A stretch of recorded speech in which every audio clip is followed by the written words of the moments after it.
ఇతడు ఉత్తరప్రదేశ్‌లోని హావ్‌పూర్‌కి చెందినటువంటి వ్యక్తి. హరిద్వార్ నుంచి వాళ్ళ గ్రామానికి 300 కిలోమీటర్ల దూరం అంట. అక్కడ వరకు కారుని ఈ విధంగా ఈ పళ్ళతో పట్టుకొని లాగుతున్నాడు. 11 లీటర్ల గంగాజలం, అలాగే శివుడి లింగంతో ఉన్నటువంటి ఆ కారు తనకి గాలి తగిలే విధంగా ఒక ఫ్యాన్‌ను కూడా ఏర్పాటు చేసుకున్నాడు.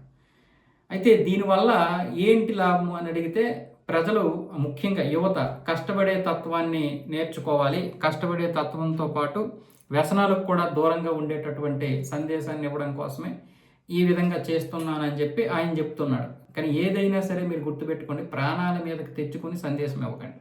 దీనివల్ల భవిష్యత్తులో ఆయన ఈ యొక్క పళ్ళును కోల్పోయవలసి ఉంటుంది. అలాగే ఆరోగ్యకరమైనటువంటి సమస్యలు వస్తాయి. ముఖ్యంగా ఈ వెన్నుపూస మీద విపరీతమైనటువంటి ఇది వస్తుంది.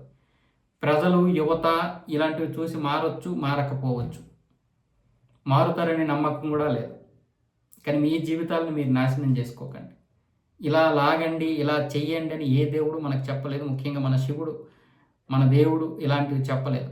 ప్రాక్టికల్‌గా ఇంకొక పని ఏదైనా చేసి మీరు సందేశం ఇవ్వండి. కానీ ఇది చాలా ఘోరంగా ఉంది. పైగా ఆయన రోడ్డు మీద కాదు, ఇతరులకి ఎవరికి ఎటువంటి హాని జరగకూడదు, ట్రాఫిక్ అవ్వకూడదు, యాక్సిడెంట్లు జరగకూడదు అని చెప్పి ఆ సైడ్ సర్వీస్ రోడ్ ఏదైతే ఉందో, సర్వీస్ రోడ్ కాదు వాకింగ్ రోడ్ ఏదైతే ఉందో దాని మీద పాపం ఆయన పళ్ళుతో పెట్టి లాగుతున్నాడు.